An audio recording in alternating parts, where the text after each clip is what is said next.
दोस्तों, hello hello hello. हम फिर आ गए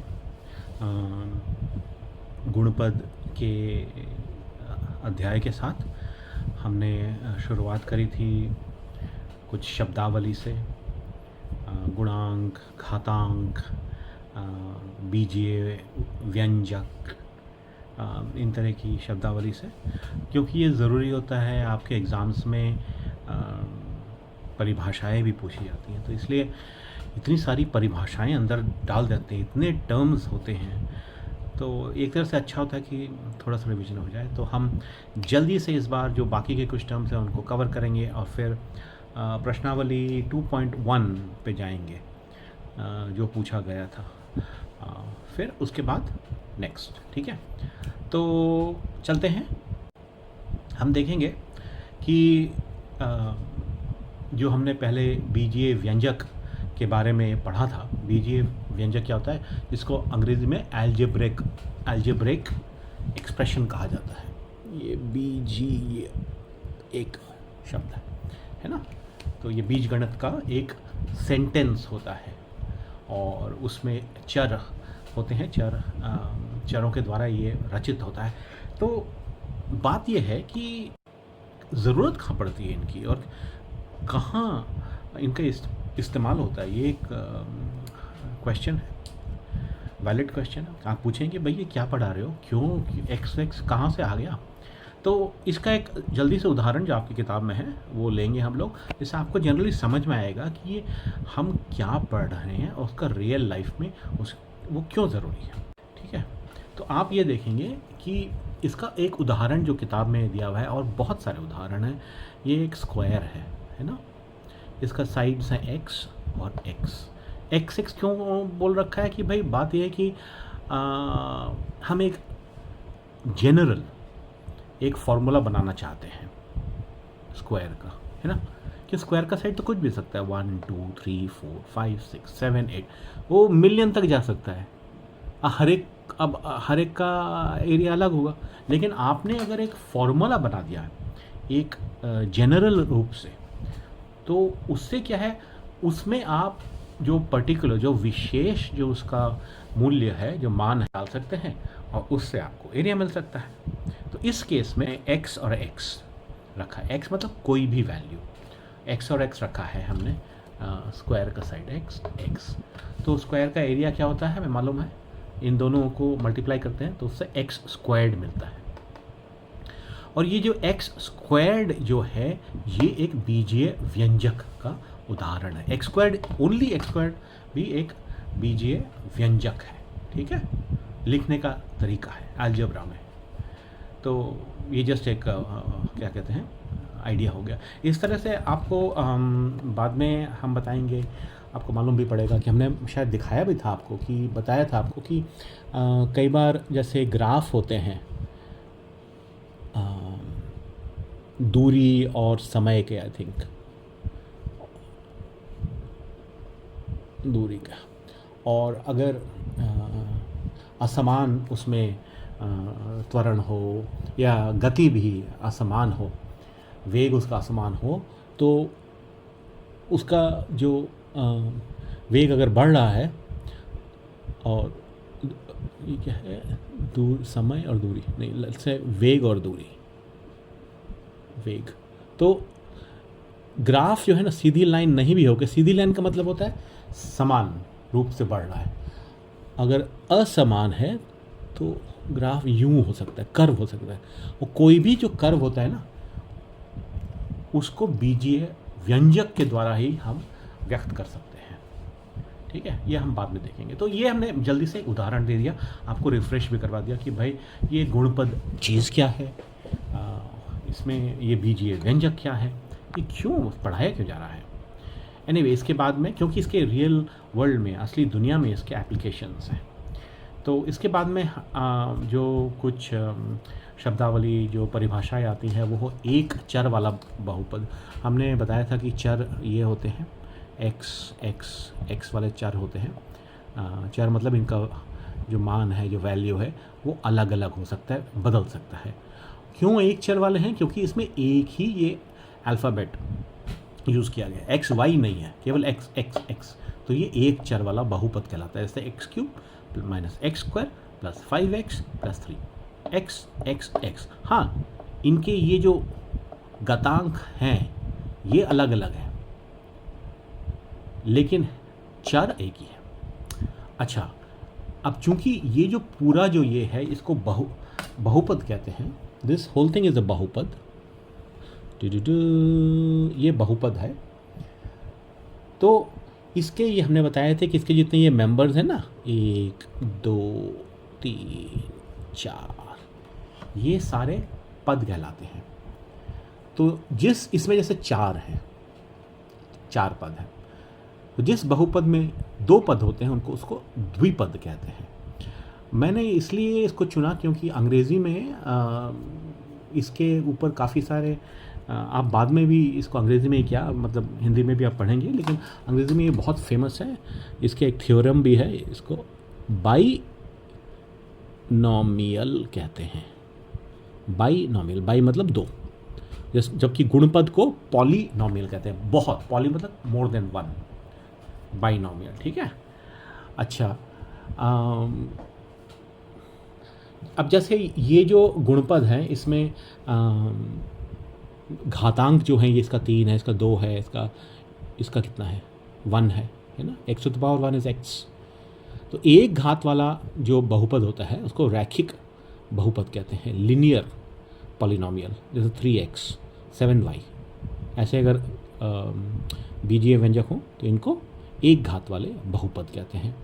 और जो 2 घात वाले होते हैं, यानी कि जो चर जो है 2 पावर तक चला जाता है, उसको द्विघाती बहुपद कहते हैं, ठीक है जी। इसको भी आप बाद में काफ़ी पढ़ेंगे। ये इस तरह के क्या कहते हैं बहुपद बहुत कॉमन होते हैं, और अंग्रेज़ी में कई बार इनको क्वाड्रेटिक कहते हैं, क्वाड्रेटिक। एनीवे, हम और पढ़ेंगे। तो क्विकली एक बार हमने फिर से बीजीय व्यंजक का उदाहरण देखा। एक चर वाला बहुपद x ओनली x, और उसमें कुछ नहीं।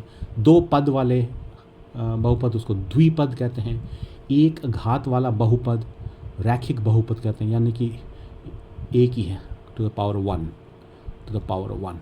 और 2 घात वाला जो बहुपद है टू द पावर 2, उसको द्विघाती बहुपद कहते हैं। अभी के लिए इतना, और अभी हम चलेंगे जो प्रश्न जो हैं उसको सॉल्व करेंगे, क्योंकि वो बहुत इंपॉर्टेंट है, न्यूमेरिकल्स इंपॉर्टेंट है। एक बार हम उनका आंसर सॉल्यूशन दे देंगे, फिर आपको कॉन्फिडेंस आ जाएगा। आप उसके बाद में फिर हम और बहुपद के कॉन्सेप्ट उनको और समझाएंगे। Okay, see you soon. Okay, अब हम बहुपद के चैप्टर का जो पहला जो प्रश्नावली है उस पर चलते हैं। उसके क्वेश्चंस की जो प्रश्नावली की जो अरेंजमेंट है थोड़ा ऐसा ही है। आई होप आप देख पाएंगी, ठीक है। तो ये रहा आपका प्रश्नावली, ये रही प्रश्नावली। काफ़ी क्लियर वैसे लग रही है, तो आई होप आप देख पाएंगे। और पहला प्रश्न क्या है कि निम्नलिखित व्यंजकों में कौन कौन एक चर के में बहुपद हैं और कौन कौन नहीं हैं, कारण के साथ अपने उत्तर दीजिए, ठीक है। तो पहली चीज़ उन्होंने कहा ये व्यंजक है सारे, 1 2 5 व्यंजक हैं, है ना, बीजीय व्यंजक, ये हमने पढ़ा, इसलिए हमने परिभाषा पहले पढ़ी। अच्छा, फिर वो क्या पूछ रहे हैं कि इनमें से कौन कौन से एक चर में बहुपद। एक चर में बहुपद कौन होते हैं, जिनमें जो भी जिस व्यंजक में एक ही चर का इस्तेमाल होता है, 2 चर मिक्स नहीं होते। तो आप देखेंगी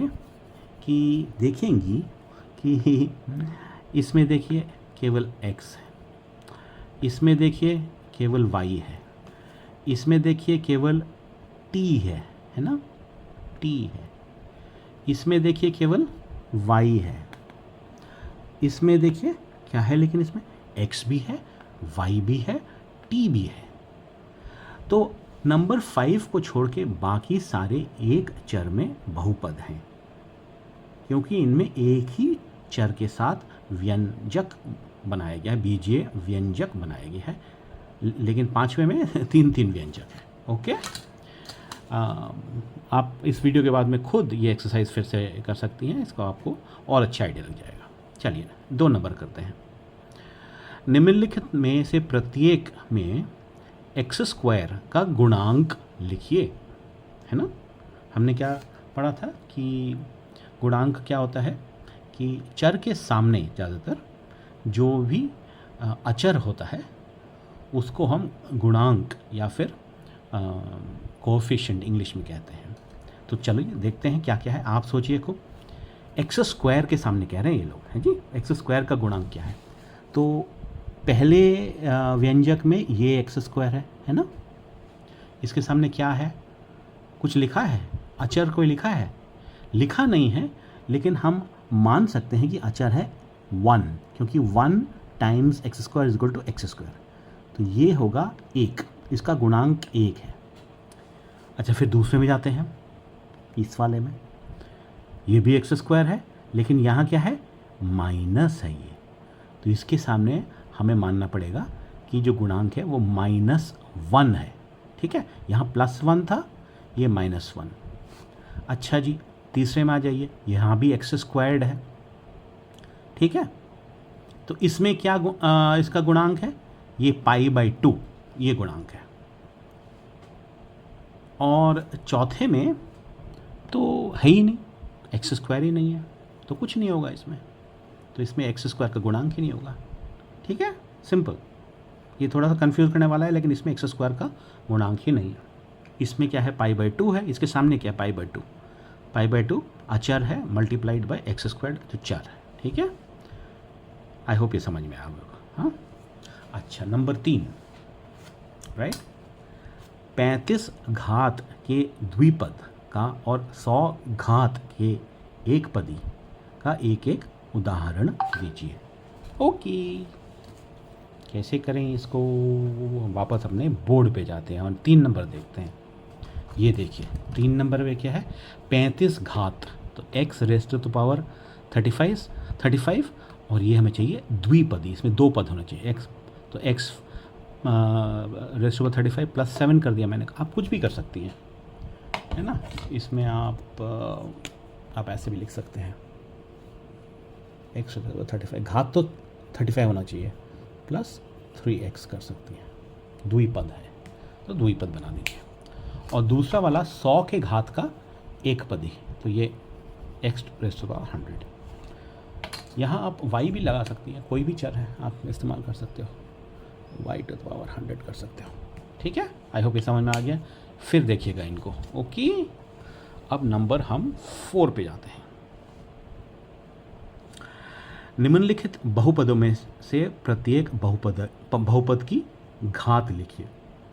तो जैसे हमने पढ़ा था कि कोई भी जो बहुपद होता है उसका घात क्या होता है, उसका घात वो होता है जो उसका मैक्सिमम कितना पावर पे रेज़ किया जाता है। ठीक है, जो उसका एक चर कितना सबसे ज़्यादा घात होता है उसका, तो वो पूरे बहुपद का घात होता है।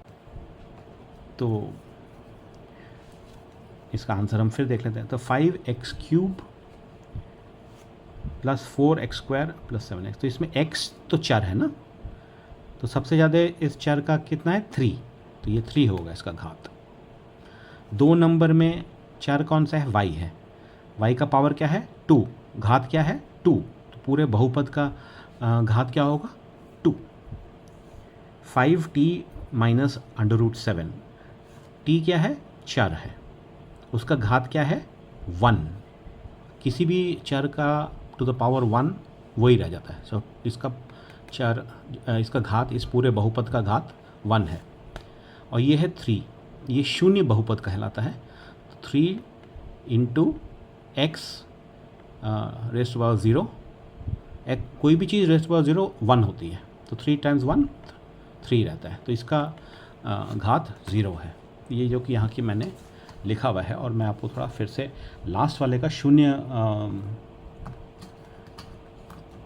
घातांक मैं समझा देता हूँ। तो ये नंबर 4 है, ये 0 है, नंबर 1 का 3 है घातांक, घात ये 2 है, 1 है। तो जैसे 3 होता है ना, 3 को हम लिख सकते हैं सॉर्ट ऑफ, सपोज चर टू द पावर 0, तो कोई भी चर टू द पावर 0 जब होता है वो 1 होता है, that x to the power 0 equals to 1, therefore 3 times 1 equal to 3, ऐसे लिख सकते हैं। तो इसका घातांक 0 होता है, ठीक है। अगर ना समझ में आए तो आप मेरे को फिर से लिख सकते हैं, या फिर हम लाइब्रेरी में जब आएंगे तब मिलेंगे, तब करेंगे। अच्छा, नंबर 5, ला ला ला, बताइए कि निम्नलिखित बहुपदों में कौन कौन बहुपद रैखिक हैं, कौन कौन द्विघाती और कौन कौन त्रिघाती। तो रैखिक बहुपद जो शायद हमने अभी उसका परिभाषा देखी थी उसकी, उसमें क्या होता है, जो घात होता है 1 होती है। तो देखें कौन कौन से 1 है भाई इसमें, ये देखिए 1 + x, इसका घात 1 है तो ये रैखिक हो गया। 3t, इसका घात 1 है तो ये 1 हो गया, ये रैखिक हो गया, सॉरी। फिर द्विघाती यानी इसका घात 2 है। अब यहाँ देखिए इस बहुपद में x² है तो ये 2 है, यहाँ देखिए y² है तो ये वाला द्विघाती हो गया। ये है r² है, t² है, क्या है, r², तो इसका 2 हो गया, ठीक है जी। और कौन सा, त्रिघाती, यानी इसका घात 3 है। तो इसमें नंबर 2 में देखिए x³ ये 3 है, और ये नंबर 7 में देखिए यहाँ भी x³ है, ये 3 है, ठीक है। तो ये आंसर भी मैंने बोर्ड पे तो लिख रखे हैं, आप बाद में फिर से देख सकते हैं, अपने आप भी ट्राई करना चाहिए आपको, समझ में आ जाए। त्रिघाती मतलब घात 3, द्विघाती मतलब घात 2, रैखिक मतलब घात 1, उनके ये आंसर है। तो ये आशा है कि आपको एटलीस्ट बहुपद में ये पहली प्रश्नावली तक समझ में आया होगा अच्छी तरह से, और ना आए तो हमने जैसे कहा कि हम फिर से कोई भी क्वेश्चन हो आप पूछ सकती हैं और हम इसको फिर रिवाइज़ भी कर सकते हैं। लेकिन ये एक बेसिक हुआ पहले प्रश्नावली तक, इसको अच्छी तरह से आप देख लीजिए, प्रश्नावली को सामने रखिए, अपने आप आंसर करने की कोशिश करिए, अगर गलत होता है तो इन आंसरों को देखिए। मैं ये जो बोर्ड का जो स्क्रीनशॉट है, ये फ़ोटो मैं ये भी भेज दूँगा, जिससे आपके पास आंसर्स रहेंगे, ठीक है। लेकिन खुद ट्राई करिएगा। गुड लक, एंड अभी फिर जल्दी मिलते हैं। Okay, bye bye.